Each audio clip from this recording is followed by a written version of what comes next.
Os destaques da semana entre os julgamentos do plenário do Supremo Tribunal Federal você confere aqui na TV Justiça. É o Plenárias que já começou.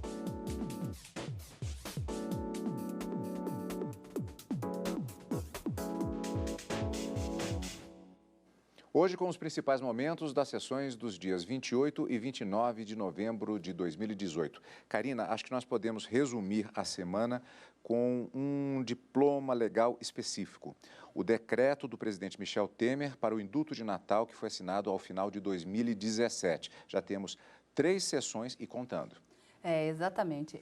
E parte desse decreto de indulto, ele ainda está suspenso em razão de uma liminar que havia sido concedida pela ministra Carmen Lúcia no finalzinho de 2017. O decreto de indulto é do dia 21 de dezembro de 2017, no dia 28, ela ainda na presidência e nesse período de recesso do tribunal, acabou deferindo a medida cautelar para suspender os efeitos daquele indulto que concedia, de uma certa forma, o perdão da pena a determinados condenados e determinava também a comutação de penas. A gente vai explicar direitinho o que é cada uma desses efeitos produzidos por esse decreto. Em fevereiro, o ministro Luiz Roberto Barroso foi designado relator dessa ação direta de inconstitucionalidade e acabou confirmando ou mantendo a liminar que já havia sido deferida pela ministra Carmen Lúcia. E em março, ele, em razões... levando em consideração alguns fatos de critérios de própria execução da pena, superpopulação carcerária, ele acabou deferindo a medida cautelar em parte, mas estabelecendo algumas condições para que o decreto de indulto pudesse ser analisado pelo juiz da vara da execução e implementado para alguns beneficiários. E essa medida cautelar, ela ainda está em vigor, mas foi um dos pontos questionados na sessão plenária da quinta-feira, realizada nessa semana. Até agora, o julgamento já conta com 6 votos pela manutenção do decreto de indulto na forma como ele foi promulgado. Então, afastando os critérios estabelecidos pelo ministro Luiz Roberto Barroso na medida cautelar, ficando vencido até o presente momento o relator, ministro Luiz Roberto Barroso, e ministro Edson Fachin, que o seguiu, entendendo que haveria diversas inconstitucionalidades, conforme apontado pela Procuradoria-Geral da República, autora desse pedido de ação direta de inconstitucionalidade da medida cautelar. O ministro Gilmar Mendes, na sessão de quinta-feira, propôs em questão de ordem a cassação, a revogação da medida cautelar, porque o quórum mínimo, que é de maioria absoluta, já teria sido alcançado, apesar do julgamento não ter finalizado, em razão do pedido de vista do ministro Luiz Fux. Nessa questão de ordem, a questão também não foi chegada a um término, a uma conclusão, porque o ministro Dias Toffoli também pediu vista.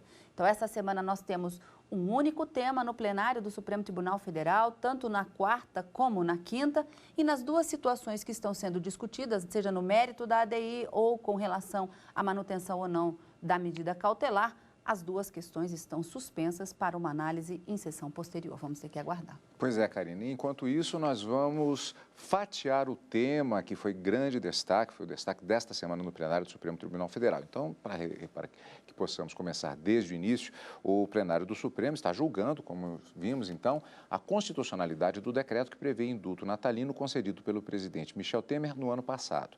A ação é da Procuradoria-Geral da República, que discorda de benefícios que alcançariam condenados por crimes do colarinho branco. Mas vamos começar com uma pergunta básica para fatiarmos bem direitinho esse tema esta semana. O que é indulto?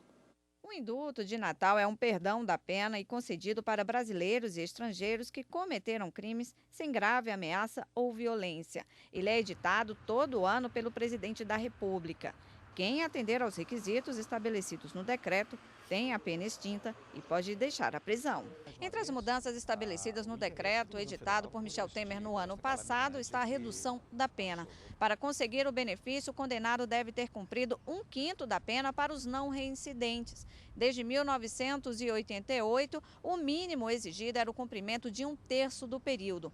Para a Procuradoria-Geral da República, parte do decreto beneficia condenados pelos crimes de peculato, corrupções ativa, passiva, lavagem de dinheiro, tráfico de influência, ocultação de bens, entre outros. Só que agora a PGR quer que o plenário do Supremo invalide os novos critérios de concessão e mantenha a decisão liminar da ministra Carmen Lúcia, que suspendeu parte do decreto. A alegação é de que as regras violam os princípios constitucionais da separação dos poderes, individualização da pena e a vedação ao Executivo para legislar sobre o direito penal. O relator da ação, ministro Luiz Roberto Barroso, ampliou pontos da liminar que foi concedida e fixou critérios para a aplicação do indulto, permitindo que as pessoas condenadas por no máximo 8 anos de prisão por crimes sem violência ou grave ameaça tenham direito ao benefício. Além disso, suspendeu o perdão a condenados por associação criminosa, corrupção e lavagem de dinheiro.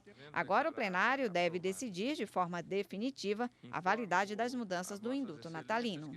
O julgamento desta ação direta de inconstitucionalidade sobre o indulto foi iniciado na sessão da quarta-feira da semana passada, quando os ministros ouviram a Procuradoria-Geral da República e outras entidades que falaram como amigos da Corte. Vamos rever como foi o início do julgamento no dia 21 de novembro. A Procuradora-Geral da República afirmou que o decreto do ano passado trouxe regras mais brandas para a concessão do indulto. Raquel Dodge criticou as medidas e disse que o indulto violou a separação de poderes e gera a sensação de impunidade, principalmente para aqueles que respondem por crimes de corrupção e lavagem de dinheiro. Passa-se a sensação de que o crime, ainda que nas hipóteses em que tenha sido investigado, processado e punido, acaba compensando, vez que a resposta do sistema de administração de justiça, na forma como encetada neste decreto, acaba sendo débil. A Associação dos Magistrados Brasileiros também defendeu a inconstitucionalidade do decreto. Não há razão para o indulto alcançá-los. Então, com essas brevíssimas considerações, a AMB requer que seja acolhido o pedido da PGR ou, se não for acolhido, pelo menos que sejam afastados do alcance desse indulto aqueles apenados que receberam benefício de colaboração premiada. Por outro lado, defensores públicos e integrantes de instituições de advogados reforçaram que o decreto de 2017 não vai contra a Constituição. Até que ponto os senhores poderão, de forma harmoniosa, independente, reverter os critérios subjetivos e objetivos aos adotados pela concessão do indulto, aos casos por eles especificados no exercício dessa competência privativa do Presidente da República? Não se deveria, a essa altura, sacrificar o direito de todos em troca da criminalização de alguns e, de um ponto de vista de uma análise jurídico-penal, criminológica ou político-criminal histórica, a conclusão do IBCCRIM é de que o decreto deve ser mantido na sua integralidade. Então, Karina, na semana anterior, nesta quarta-feira, no dia 21, naquela quarta-feira, melhor dizendo, nós tivemos uma dinâmica que tem sido muito comum. Já para iniciar-se o julgamento, apresentado o relatório, as sustentações orais e na expectativa de, numa sessão posterior, haver o voto do ministro relator e aí irmos para se começar as definições em relação à posição dos ministros. Então, eu gostaria de aproveitar agora e fazer a pergunta a respeito sobre exatamente quais os pontos que foram apontados pela Procuradoria-Geral da República, atacando por inconstitucionalidade o decreto do presidente Michel Temer. A grande discussão nessa ação direta de inconstitucionalidade, Cadu, é importante que a gente diga, gira em torno do poder que a Constituição dá ao presidente da República e dessa discricionariedade no momento de confeccionar o indulto, o decreto de indulto de Natal. Então, se pergunta, a Constituição estabelece limites para esse poder do presidente da República conferido pela Constituição ou ele poderia editar dentro das suas próprias convicções sem nenhuma limitação na Constituição? E uma segunda pergunta que se faz é, até que ponto o Poder Judiciário pode interferir nessa discricionariedade, já que a Constituição garante como competência privativa exclusiva do presidente da República a edição do decreto de indulto. E a Procuradoria-Geral da República diz que teria havido uma exorbitância nesse poder do presidente da República, porque alguns princípios constitucionais e princípios processuais e de direito penal, que o presidente da República teria legislado sobre direito penal, então teriam sido descumpridos. Tanto os princípios constitucionais como os princípios de direito penal e processo penal. Então, um dos pontos são aproximadamente 5 grandes temas que são abordados pela Procuradoria-Geral da República na inicial dessa ação direta de inconstitucionalidade. Um dos pontos mais polêmicos, sem dúvida alguma, é essa redução para apenas 20% do cumprimento da pena, o que normalmente, alega-se, os decretos de indulto exigiam um cumprimento de pelo menos 1/3 da pena, esse exige apenas o cumprimento de 1/5 da pena para já ser beneficiário desse indulto, desde que os crimes não sejam cometidos com grave ameaça ou violência. Houve uma redução do tempo de cumprimento da pena, e que o ministro Luiz Roberto Barroso, na medida cautelar que acabou sendo deferida em março, ele limitou para no máximo 8 anos, como de fato vinha sendo feito nos outros decretos. Mas para esse decreto de 2017, não há limite de pena aplicado para que ele fosse beneficiário do indulto.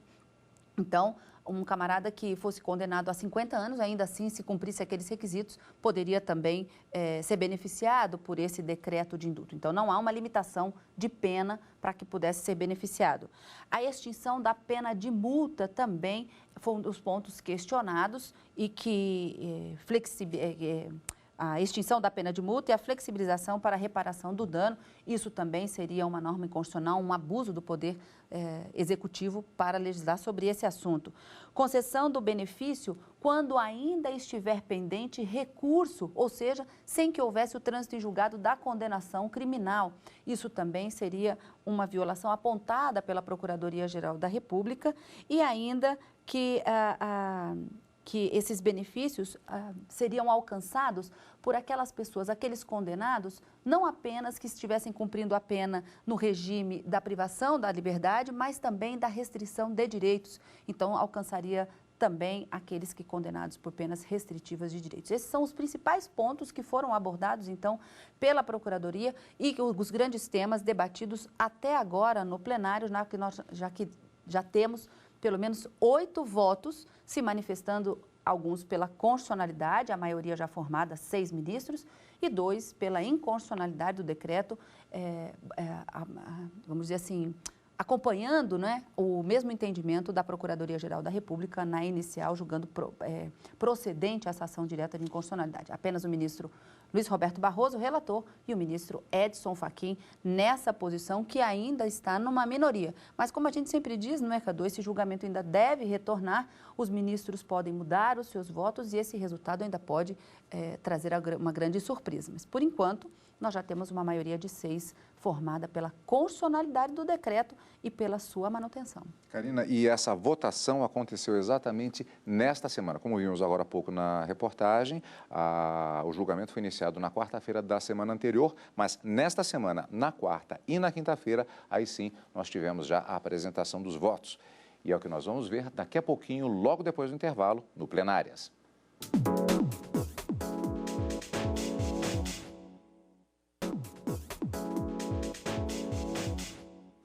Estamos de volta com o Plenárias.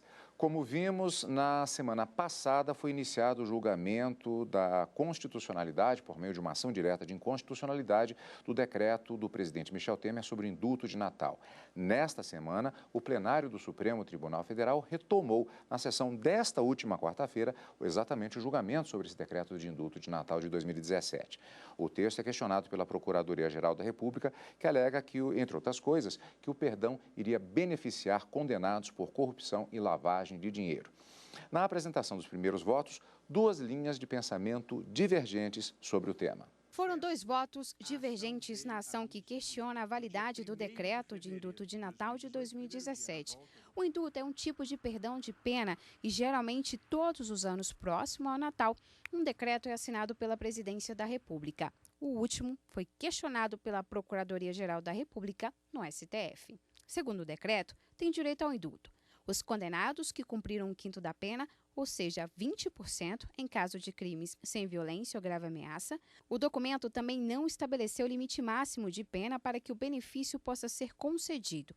Em outros anos, o limite foi de 8 anos. Outro ponto é a dispensa de pagamento de multas. O relator, ministro Luiz Roberto Barroso, disse que o decreto de indulto de Natal de 2017, da forma como foi sancionado, viola a Constituição. Para o ministro, o perdão da pena vai alcançar condenados por corrupção, lavagem de dinheiro, desvios de recursos públicos, organização criminosa. Enquanto o mundo, de uma maneira geral, aboliu a possibilidade do indulto coletivo, no Brasil nós fomos expandindo o alcance desse indulto coletivo. Como ele funciona no Brasil?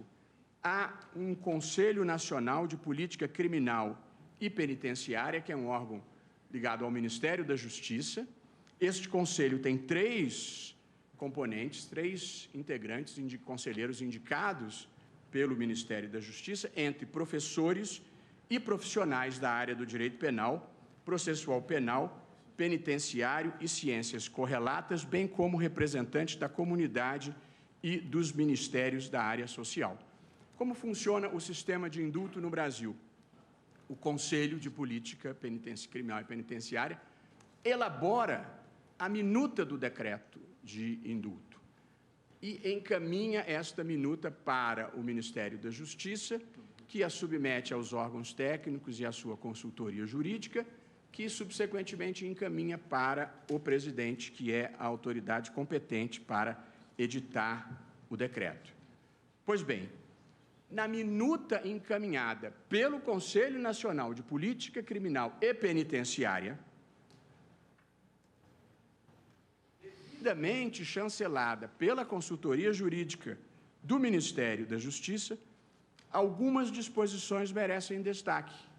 A primeira, a proposta do Conselho vedava a concessão de indulto e de comutação de penas para os crimes de peculato, concussão, corrupção passiva, corrupção ativa, tráfico de influência, lavagem de dinheiro, associação criminosa, crimes contra o sistema financeiro, previstos na Lei de Licitações e na Lei de Organizações Criminosas. Ao encaminhar, no ano de 2016, muito semelhante a essa, em que excluiu esses crimes, assim se manifestou o Conselho na sua exposição de motivos, aspas, no atual momento, cuja preocupação maior da sociedade é de ver fortalecida a luta contra a corrupção, resulta plausível que o indulto para as pessoas condenadas por esses crimes não se amoldaria ao interesse público em ver efetivadas as sanções impostas pela prática dessas gravíssimas condutas ilícitas. O ministro destacou que o decreto passa a sensação de que o crime compensa justamente em uma época em que a sociedade brasileira luta contra a corrupção. A corrupção é um crime violento, praticado por gente perigosa. É um equívoco supor que não seja assim. Corrupção mata. Mata na fila do SUS, mata na falta de leitos, mata na falta de medicamentos, mata nas estradas que não têm manutenção adequada. A corrupção destrói vidas que não são educadas adequadamente em razão da ausência de escolas, deficiências de estruturas e equipamentos. O fato de o corrupto não ver nos olhos a vítima que ele produz não o torna menos perigoso. Por outro lado, o ministro Alexandre de Moraes disse que o ato de conceder o indulto é exclusivo do presidente da República e ainda que só ele pode colocar os critérios que julgar conveniente. Não compete ao Supremo Tribunal Federal, ao Poder Judiciário, reescrever o decreto de indulto, pois ou o presidente da República extrapolou o exercício de sua competência constitucional e o Supremo, então, declara inconstitucional, é a função, ou o presidente, mesmo não concordando, mesmo que o Supremo não concorde com a opção, o presidente atendeu às exigências constitucionais e não podemos, nós, Poder Judiciário, substituir uma opção válida por outra, que nos parece melhor, mais técnica ou mais justa. A opção, se constitucional for, me parece deve ser seguida. Aqui, com todo o respeito a Vossa Excelência, entendo que não pode o Supremo Tribunal Federal alterar os requisitos. O Supremo pode, entender que é inconstitucional. E aí devolve o presidente e edita o outro decreto. Agora, não pode o Supremo Tribunal Federal fixar requisitos.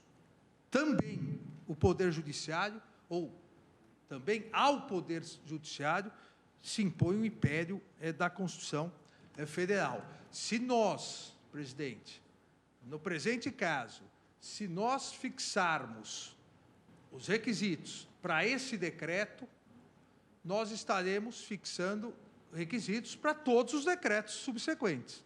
Obviamente, se entendermos que o correto é 1/3, ou 1/4, ou metade nesse decreto, não existirá mais decreto presidencial. A cada ano existirá uma repetição do decreto do Supremo Tribunal Federal.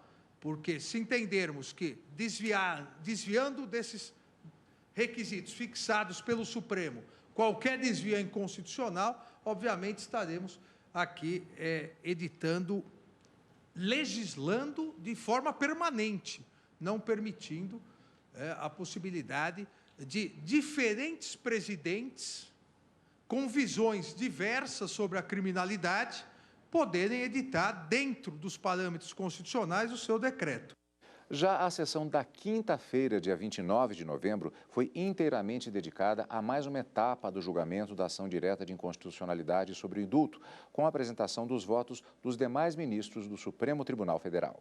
Primeiro a votar, o ministro Edson Fachin disse que é responsabilidade do presidente da República conceder o perdão da pena, mas que a Constituição também prevê limites para esse poder. O ministro considerou ainda que o indulto não pode beneficiar condenados por corrupção, peculato e outros crimes contra o sistema financeiro nacional.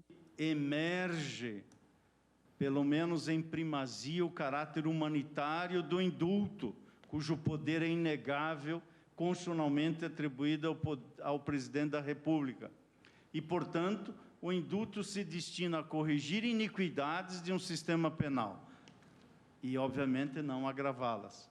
Corrigir iniquidades de um sistema penal, a fim de mitigar ou evitar o sofrimento do cárcere. Já a ministra Rosa Weber foi a segunda a votar a favor do decreto de 2017. Quando autorizada pela mesma Constituição do presidente da República e não pode sofrer interferências para não violar a separação de poderes. Os perdões presidenciais são, por desenho institucional, um controle sobre os eventuais excessos e erros de julgamento do Poder Judiciário.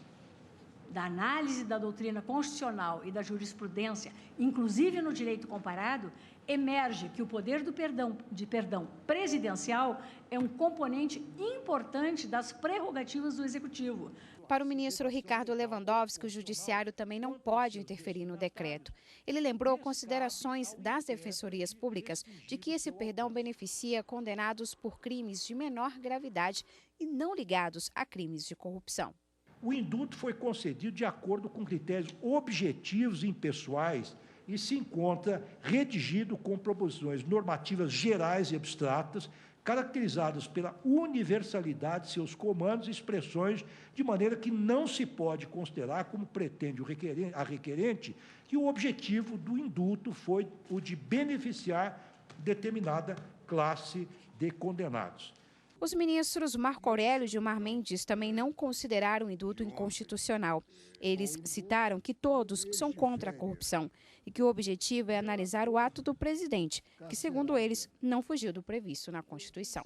Não cabe aqui dizer que estaria fugindo, ao princípio estruturante, que é o princípio revelador de que a República está assentado em um tripé, ou seja, na independência e harmonia entre os poderes. E os dois predicados pressupõem que cada poder haja na área que, pela Constituição, é reservada. Aqui não há os campeões da defesa da corrupção e os campeões do combate à corrupção. A rigor, é preciso que o combate ao crime, seja ele qual for, tenha que se fazer dentro do devido processo legal e que isso seja observado. Neste ponto, já havia sido adiantado pelo ministro Luiz Fux que pediria vista do processo. Para haver maioria constitucional de 6 votos, no sentido de considerar improcedente a ADI e, por consequência, a validade do decreto de indulto, faltava um voto. O ministro Celso de Mello votou, fechando o número de 6 votos a 2. O ministro Gilmar Mendes propôs, então, a revogação da liminar do ministro Barroso, o que permitiria que o decreto voltasse a vigorar de imediato. Diante do pedido de Gilmar Mendes, o presidente do STF, Dias Toffoli, colocou em votação a proposta de revogação da liminar. Nesta votação estavam no plenário 10 ministros. As manifestações se sucederam e, na hora do voto do presidente Dias Toffoli, o último a se manifestar, o placar estava 5-4 pela manutenção da liminar, até o voto do vista do ministro Luiz Fux e da ministra Carmen Lúcia, faltando apenas estes. E que a ministra Carmen Lúcia adiantou que era a favor da inconstitucionalidade do decreto, mas esperaria o voto do ministro Luiz Fux. Karina, aí tivemos o pedido de vista do ministro Dias Toffoli em relação à questão de ordem e permaneceu o pedido de vista do ministro Luiz Fux. Explica esse cenário. Os ministros começaram o julgamento dessa ação direta de inconstitucionalidade, a princípio, para referendar ou não a decisão da medida cautelar do ministro Luiz Roberto Barroso. Mas, no início já do julgamento, eles decidiram que não seria interessante apenas referendar a cautelar, mas também já decidir no mérito. E os ministros estavam decidindo no mérito quando, então, o ministro Luiz Fux pediu vista. Mas, na questão de ordem levantada pelo ministro Gilmar Mendes, ele entendeu que, como o quórum da maioria absoluta e previsto na própria Constituição, que é exigido para que haja a suspensão ou a manutenção ou a revogação da medida cautelar, já havia sido alcançado no plenário, ele propôs, então, que mesmo diante do pedido de vista do ministro Luiz Fux, não tendo sido concluído o julgamento, era possível, sim, revogar a medida cautelar deferida pelo ministro Luiz Roberto Barroso. E, a partir daí, iniciou-se uma outra discussão. Se isso poderia acontecer mesmo não tendo o julgamento de mérito sendo finalizado, ou se isso poderia acontecer uma vez alcançado o quórum mínimo de 6 votos pela manutenção ou pela revogação da medida cautelar. Foi nesse momento que o ministro Dias Toffoli, então, não votou ainda, mas pediu vista para trazer essa questão de ordem em um outro momento. Então, nós temos uma terceira sessão plenária discutindo essa constitucionalidade do decreto de indulto de 2017, suspenso no mérito por um pedido de vista do ministro Luiz Fux e na questão de ordem, um pedido de vista do ministro Dias Toffoli. Bom, vamos continuar acompanhando. E, de qualquer maneira, próxima semana, encontro marcado já. Encontro marcado na próxima quarta e quinta-feira, ao vivo no Direto do Plenário e no final de semana com plenárias. Obrigado pela companhia e continue conosco aqui, na TV Justiça.